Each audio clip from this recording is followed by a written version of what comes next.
keep your non-medical friends close, because this brings the balance.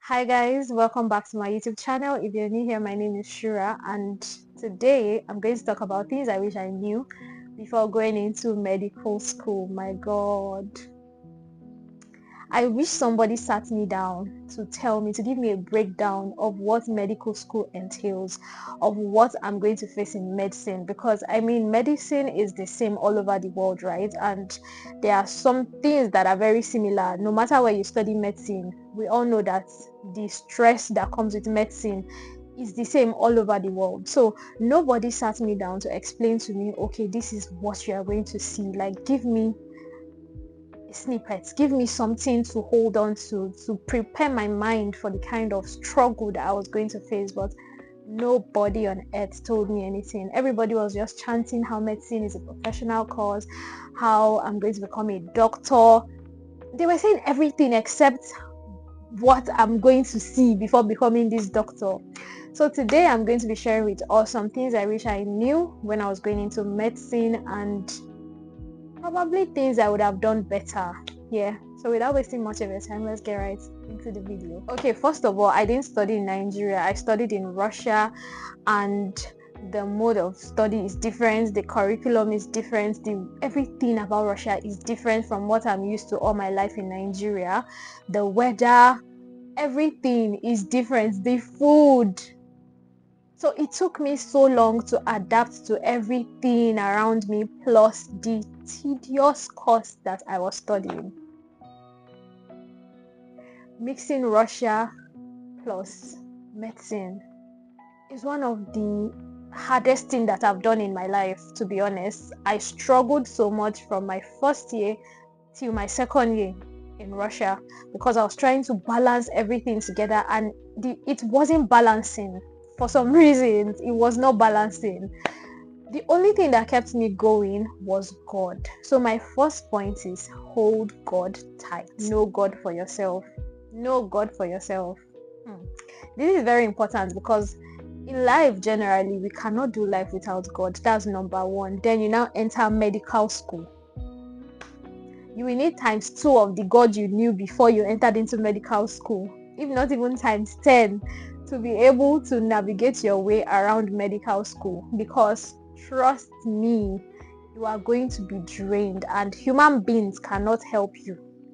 The level of draining that medical school is going to drain you, nobody is going to help you if not God. Even your parents cannot come through for you. It is only God that can help you in that situation where you find yourself. My second point is keep moving. No matter what, don't stop moving. No matter what, do not stop moving, because the moment you stop moving is going to affect you greatly, and trying to cover up for the time that you stopped moving is going to affect the time that you have in front of you.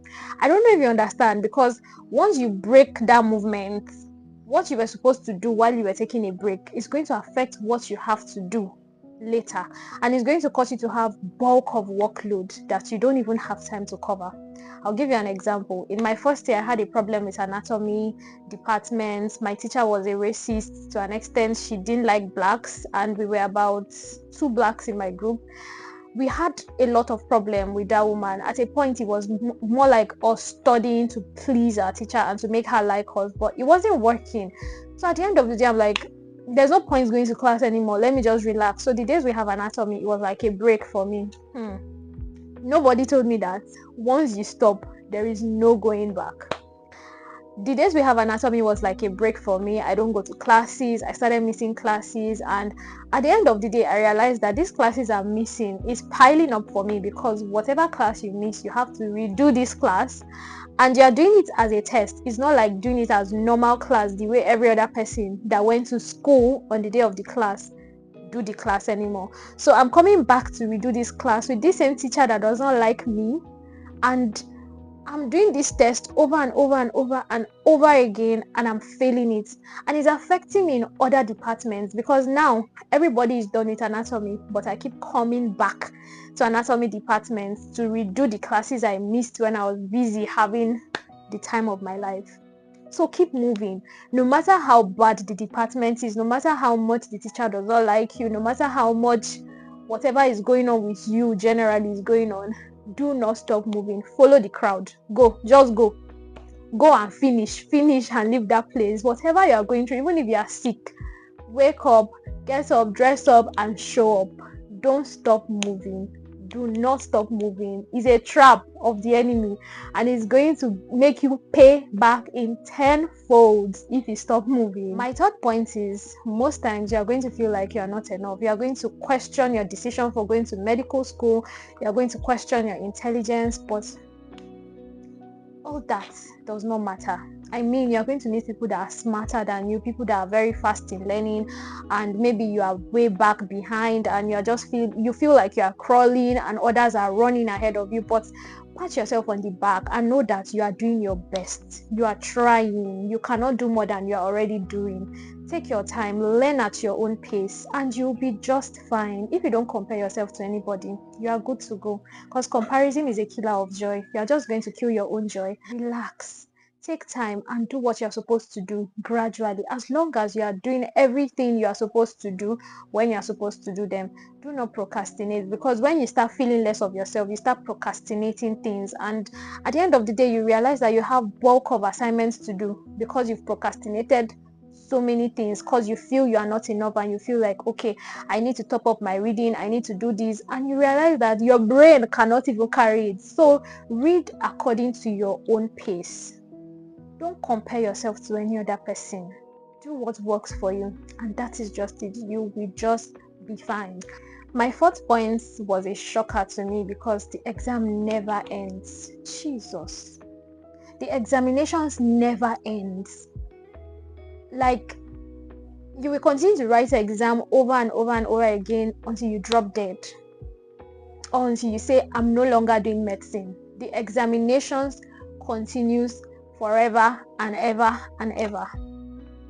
In my school, we do tests like every single day for every single classes, even before the classes starts. I regret today because I did not engage in so many activities, because most times I felt like, oh, I have a lot to do, I'm lacking behind, I need to catch up with this particular thing, and I was just putting so much pressure on myself when nobody was putting pressure on me. So I lost track of time, I lost track of every single activities. When my friends are going out to have fun, I'm always there like, oh, I need to read, oh, I need to do this. But take a break from this whole medical life, from the whole test examination life. Take a break, find time for yourself, enjoy the company of your friends, go out, do something, have fun. My friends were having fun, my friends were traveling to different cities every summer, but I was just there doing nothing at the end of the day, trying to do something, and at the end of the day not doing anything. So what am I trying to say? In the midst of this whole examination, this whole test, this whole school saga, try to find a time for yourself and relax. Because today I regret it. I spent 8 years in Russia, and I can count how many cities I've traveled to. I can count how many things I've done for fun. I don't even go anywhere. It was close to my final year. I think I was in my final year when I started exploring my city. In my final year, that was when I started exploring my city. It's that bad. Look for something to do. Engage yourself in other activities. Your life does not revolve all around medicine. My last point is, keep your non-medical friends close, because this brings the balance. Many people, I see them like, oh, medicine is not such a big deal, if you ask me, because sometimes people feel like, oh, me, I'm studying a professional course, I'm studying a very busy course, I don't have time for anything.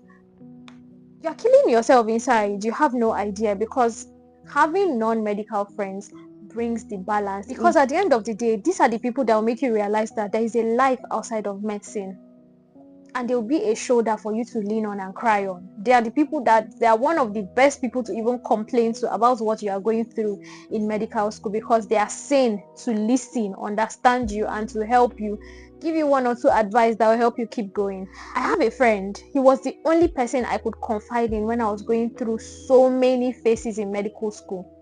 And he was there for me from the beginning till the very end. He helped me in prayers, support, advice, whichever way you can count it. He's the best thing that ever happened to me in medical school, because all my friends around, everybody is going through one or two. We are all medical students. I had other non-medical friends, of course, but this particular person is the closest to me, and he was the only one I could confide in every matter that concerns school, life, and everything. So he was there to listen, and not just to listen but to help, because he was saying he was not in a toxic environment like I was. So it's very, very important to have it at the back of your mind that you need your non-medical friends closer, if I'm going to use that word, closer. Because your medical friends are going through one or two. Most times when I meet with my friends, we're always discussing about, oh, this course, this exam, this test, this teacher, this department. It's still the same circle. So when you have people outside this circle, it makes you sane. It makes you relax. It makes life more easy. It makes life worth living, if you ask me. So please, if you are aspiring to be a doctor, if you've already gotten admission to study medicine, congratulations. This is not in any way to discourage you from what you want to do. Medicine is a noble cause and is a noble profession. I am a medical doctor myself, so I'm not going to talk down on the career part, but these are some of the things you need to know before you go into medicine. Subsequently, I'm going to be dropping videos on what I will do differently if I'm starting medical school again. So we've come to the end of this video. Please don't forget to like, subscribe, and share, and I'll see you in my next one. For now, bye.